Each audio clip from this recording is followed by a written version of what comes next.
ñëpp ñi nga xam ne dañu nekk ci secteur bi que plateforme bi moom mooy le guichet unique encore une fois le guichet unique bi nga xam ne képp koo xam ne da nga nekk entreprise de médias foofu nga nar a enregistré wu.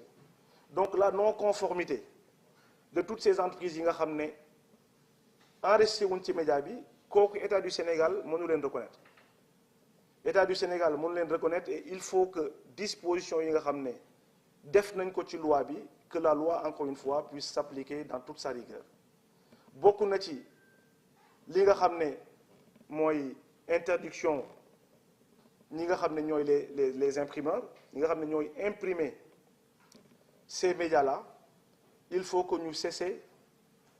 d'imprimer ces médias-là sous peine de tomber sous le coup de la loi.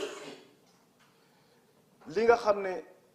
dañ ko war a jël ci wàllum diffusion muy télé muy rajo muy web TV xam ngeen ne CNRA moom mooy organe de régulation du secteur des médias kooku aussi application immédiate il faut que ñu arrêter diffuser jusqu'à ce qu'il se conforme li nga xam ne moom mooy loi bi. Impossibilité également d'accéder à la communication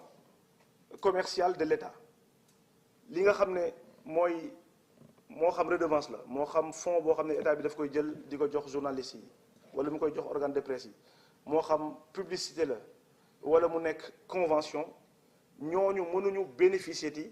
ci li nga xam ne moom la état du Sénégal di joxe comme en tout cas appui ci ñi nga xam ne ils sont pas conformes. Et de la même manière nous préconisons aussi ñi nga xam ne mooy des entreprises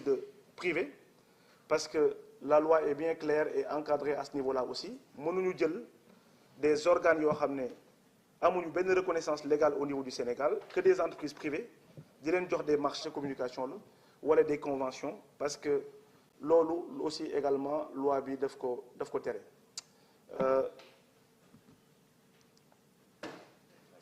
Donc oui, la FADP également. De toute façon, dès lors que nous ne sommes pas reconnus par l'État du Sénégal, on ne peut pas prétendre li nga xam ne mooy les fonds publics encore une fois ci nga xam ne état bi daf koy jox journalistes yi daf koy jox les organes de presse pour mën leen aider à se développer. Maintenant les réformes yi nga xam ne moom lañ jël dans le secteur parce que bi ñu waxee li nga xam ne mooy cette restructuration li nga xam ne état du Sénégal entamé na ko depuis 3 mois encore une fois je me permets de le répéter. Ça a été un travail de longue haleine parce que jàpp nañ ne liggéey bu mel ni soo koy def mënoo ko def ci benn weer wala ñaari weer il faut qu'on prenne le temps de donner aux gens la possibilité même ñi nga xam ne tey peut-être nekkuñu dans les organes reconnus et conformes par rapport au code de la presse bu fekkee ne d'accorduñu nous sommes là ouverts et disposés à écouter ñu jox ñu seen argument lan moo tax d'accorduñu mais nous avons décidé encore une fois de mettre en place un processus boo xam ne qui respecte en tout cas les règles démocratiques comme ni ngeen ko gisee il y a pas que le ministère boo xam ne moom moo toog di def di xool kan moo reconnu wala kan lañ reconnaîtrul il y a un certain nombre d'acteurs yi nga xam ne bokkuñu sax ci ministère bi ñu dugal leen ci processus bi pour ñu mën a demander à tous les Sénégalais processus bi nga xam ne mettre nañ ko en place et qui a permis aujourd'hui d'avoir ce résultat-là. Maintenant en termes de réforme parce que yàgg naa ko wax à chaque fois ma génn wax ne le secteur de la presse dañu am constat mooy c'est un secteur qui n'a jamais été protégé par l'État du Sénégal parce que suñu gisee li ma xam ne moom laa expliqué fii yépp en termes d'ouverture amul y a eu tellement un méli-mélo ba kenn xamul kan mooy journaliste kan moo dul journaliste l'État n'a pas su mettre en place des dispositifs pour ñu mën a distinguer le vrai journaliste du faux journaliste l'État musul teg des dispositifs pour ñu mën a distinguer lan mooy entreprise de presse boo xam ne bu légal la entreprise de presse bu légalul. Donc pour man encore une fois c'est de la responsabilité de l'État de mettre en place ce processus pour que suba en tout cas d'ici la fin de la semaine aujourd'hui il y a une liste qui va être publiée provisoirement nous allons laisser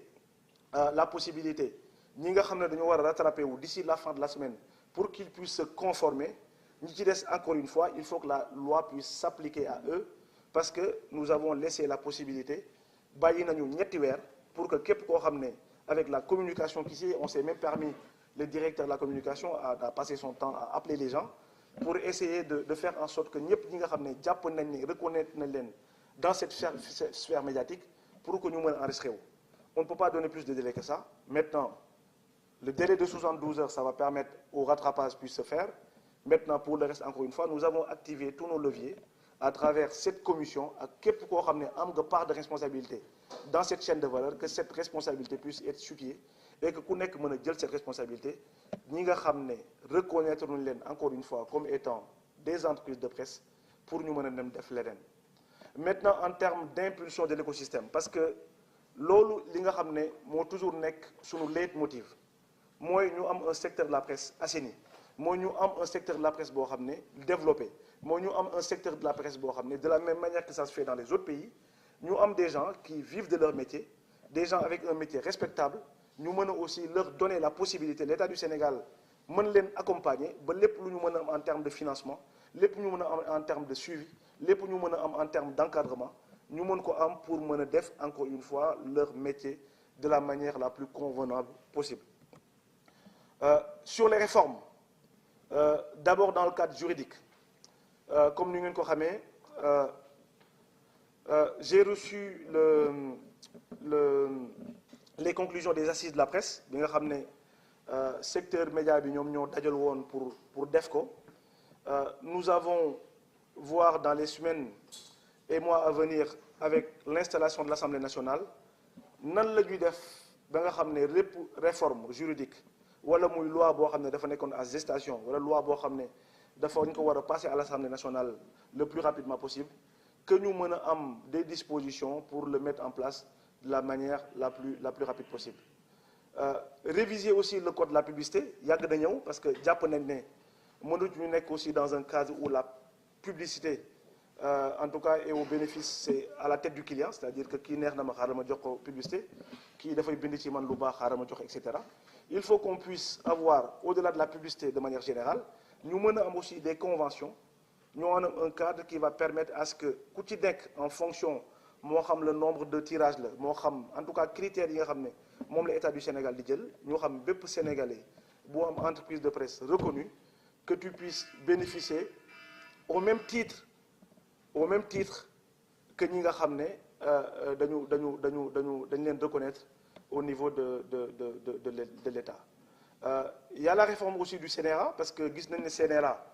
aujourd'hui nous sommes pas mal interpellés là-dessus parce que CNRA aujourd'hui li nga xam ne moom lay réguler mooy les médias audiovisuels et bu ñu waxee médias audiovisuels mooy la radio et la télé. Donc aujourd'hui xam nañ ne avec l'avènement des nouvelles technologies de l'information et de la communication, on reçoit plus même d'infos ou de pubs sur les médias sociaux que sur les radios classiques. Donc ça aussi, il y a des réformes à apporter assez rapidement pour que l'État du Sénégal, à travers ses démembrements, surtout le CNRA, nous menons un cadre réglementaire qui va permettre à ce que képp koo xam ne da ngay distiller en tout cas des messages que moo xam support bu mu mënti doon que la loi puisse être en tout cas ñu mën a am loi boo xam ne dina mën a couvrir en tout cas toutes ces activités. Il y a le renforcement aussi de la sécurité des journalistes à travers la loi sur l'accès à l'information. Ñëw naa ci la dernière fois quand nous avons fait notre dernière sortie pour dire que c'est une loi boo xam ne bu Assemblée nationale bi tegee dinañu bokk